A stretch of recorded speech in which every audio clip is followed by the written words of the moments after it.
Eric Rill on your right. We got Mardu Dragons. We got Green Red Dragons. If you like Stormbreath Dragon and Thunderbreak region, you have come to the right place. Wouldn't be surprised to see Chris Van Meter maybe walk around the feature match area here in just a moment, wondering what's going on. Come on, CVM, playing Devotion. You know it's got to be Dragons time. Eric Rill knew. He's going to try to get the job done here. Elvish Mystic is a great start. Yep, this is the critical. And here's the compare-contrast. Forest and a Mana Accelerator for Eric and a Temple from Jamie. Rill will take a draw step.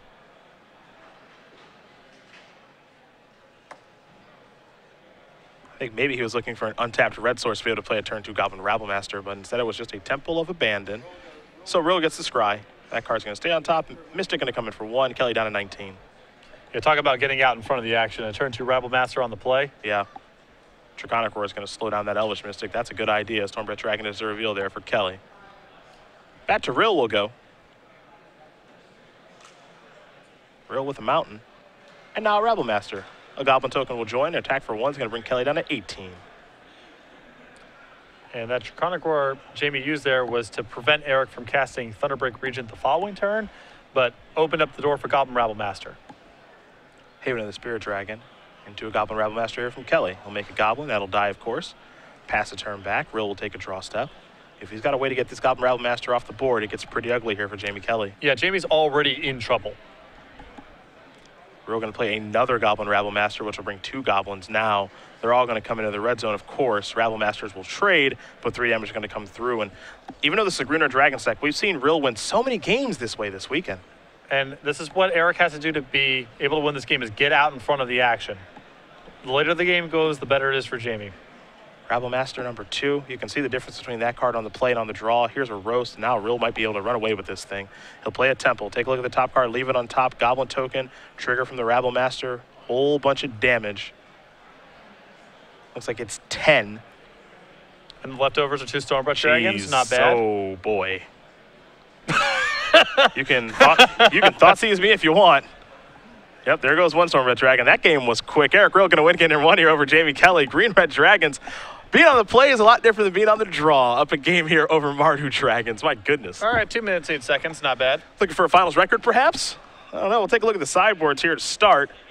Kelly does have some nice options here in 4 Anger of the Gods, 2 Ultimate Price, 2 Kolagun's Command, 2 Outpost Siege, 2 Elspeth Sun's Champion, a Duress, a Read the Bones, and a Crux of Fates. What do we like here for the Mardu player? I like, even though there's a lot of the same threats in these decks, I like Jamie going into a bigger, more control package here to really leverage his more powerful late game. I like bringing in Anger of the Gods. I like the Ultimate Prices, the Kolagun's Commands, the 2 copies of Elspeth, and the Crux of Fate. I think Jamie wants to just slow the game down as much as possible and take advantage of his removal spells and more powerful 5 and 6 mana plays.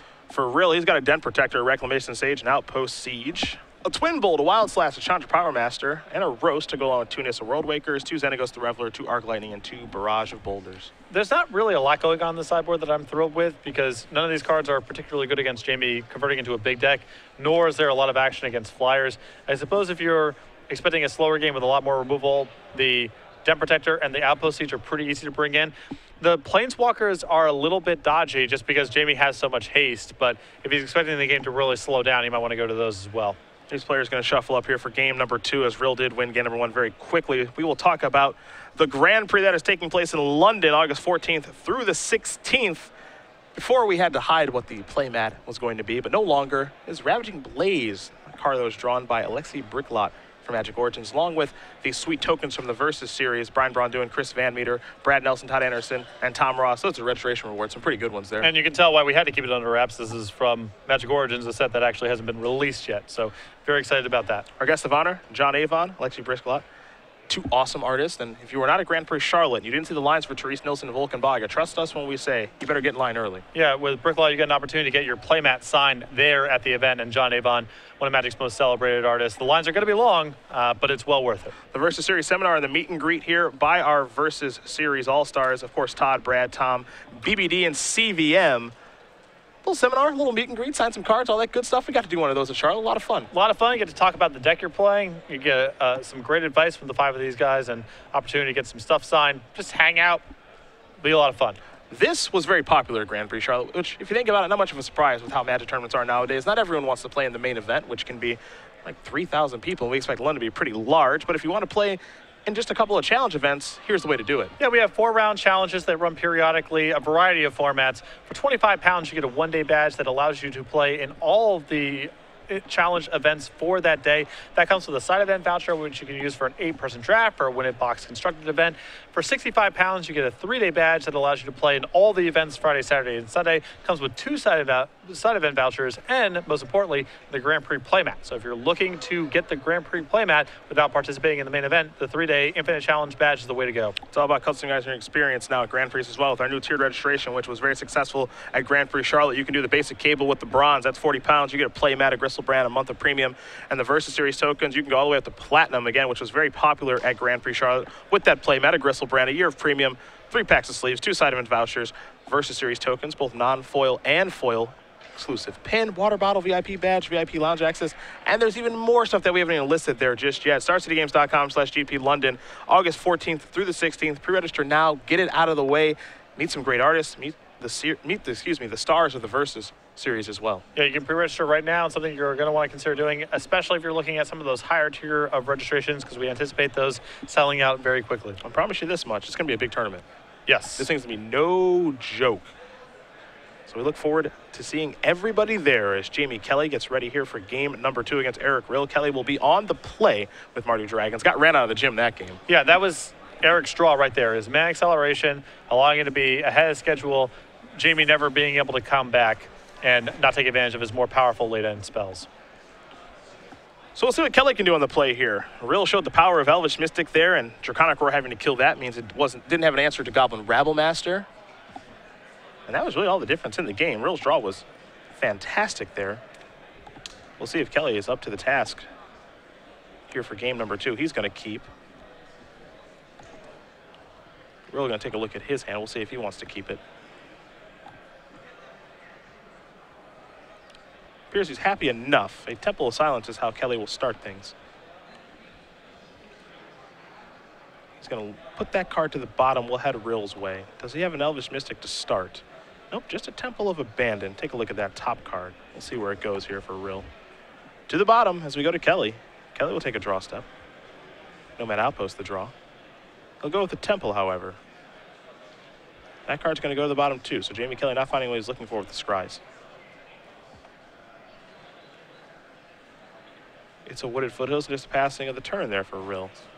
Crackling Doom the draw here for Kelly. And I think Jamie has sided into a much bigger, much slower deck.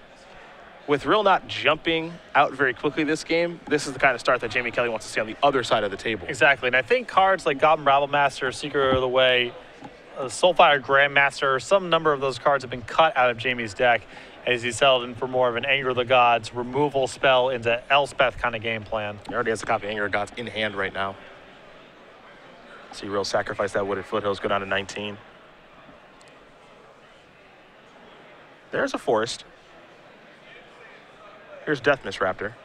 That's a good one to kill with an Anger of the Gods.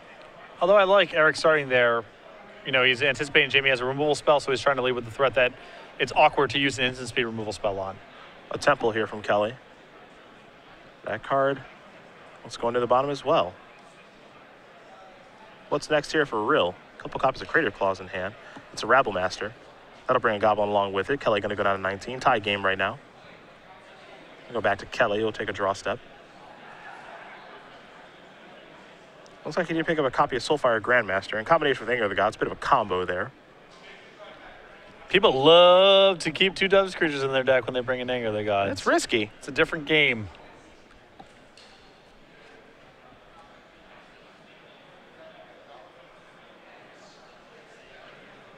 There's a Plains. Here's Soulfire Grandmaster. And this is a combo of sorts. Just pass the turn back right now. Combo-ish. Indeed. Draconic Roar in hand here for Rill. He'll start by playing a Wooded Foothills.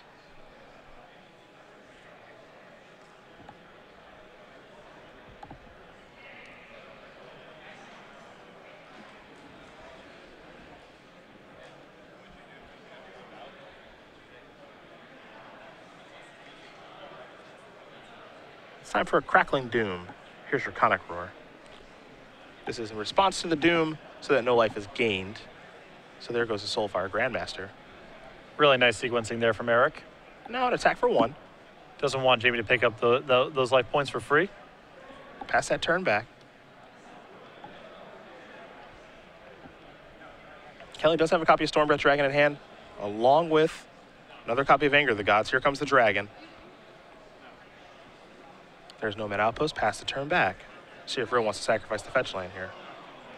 The difference in this matchup is that Kelly actually has some pretty efficient ways to get Stormbreath Dragon off the table, where Rill does not really.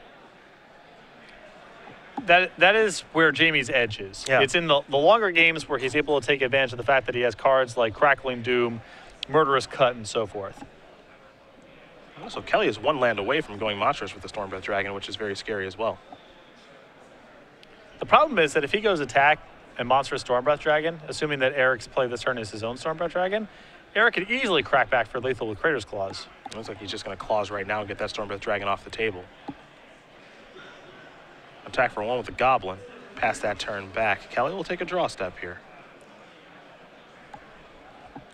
Currently 14-12 in favor of Kelly. I think he found another land there in Temple of Silence, so he's flooding pretty badly. He does get to scry, fortunately for him. He's going to leave that card on top, so he's finally found something he likes with one of those temples. All the other scries have been to the bottom. Here's an attack for 1. Let's see what Rill's follow-up is going to be. It's going to be a copy of Outpost Siege. Looking to go a little bit longer. I mean, that's pretty awesome given the way that Jamie has sideboarded and, you know, how the game is being paced so far. Eric, it feels like he's going to have a lot of time. This gets interesting now. There is Elspeth, Sun's Champion. That was the card that was left on top. 3 soldiers going to come with it. Kelly will play a Battlefield Forge. Pass a turn back. Anger of the Gods is the last card in hand here for Jamie Kelly. Rill will reveal a Gobble Rabble Master. Not great on this board. It's still a thing to do. It is.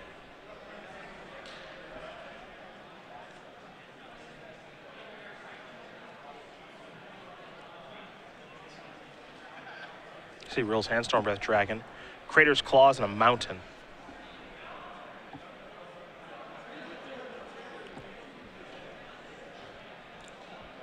And there is a line to play available to Eric here where he can play Stormbreath Dragon, attack Elspeth down to 1, so minusing the following turn is not an option. Untap, attack, and Crater's Claws for lethal. But if Jamie has any resistance, that plan won't work. It is certainly a risky plan.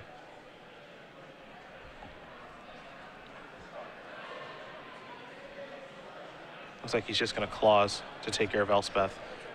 And I don't mind taking this position here because Eric has Outpost Siege in play. He can afford to play a longer game.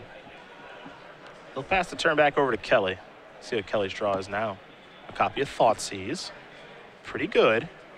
This will take care of the Stormbreath Dragon that Rill has in hand. I mean, it's good that Jamie has answered the Stormbreath Dragon, but still doesn't answer the Outpost Siege, and that's where this game's going. And that does reveal a Stormbreath Dragon right now, so Rill's already reaching for mana. At the very least, he gets to cast a dragon. That's exactly what he's going to do. That'll enter the battlefield.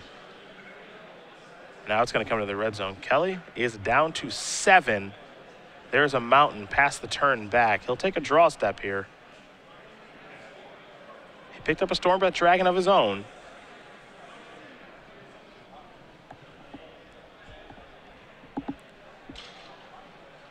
He is in a very, very difficult spot right now. Outpost Siege might just be too much for him to overcome. Yeah, I mean, he's got to play defensively against someone drawing 2 cards a turn. That's really hard to do. There is Stormbreath Dragon past that turn back. A defensive Stormbreath Dragon is really never where you want to be. Draconic Roar is the reveal.